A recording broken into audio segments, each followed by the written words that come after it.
I do not, I made this just for a show, and I didn't, I haven't have a.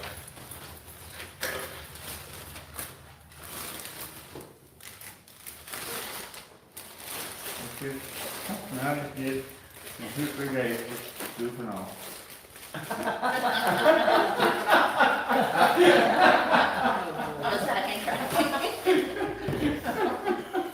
So is this after the apocalypse you can just...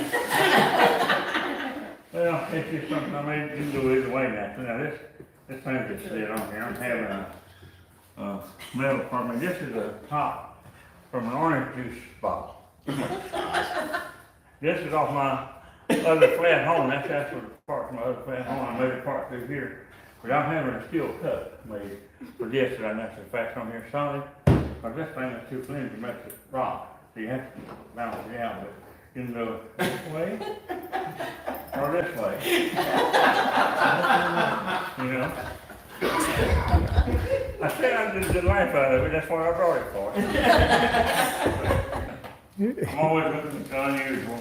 You know, I want to be different on everything. And you've accomplished that. I was gonna say that machine's a little fishy.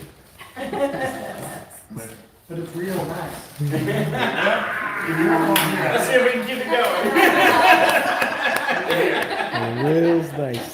The real That's the real deal. Real nice. Did you hear that? Dennis says you've got us hooked on that one. There you go.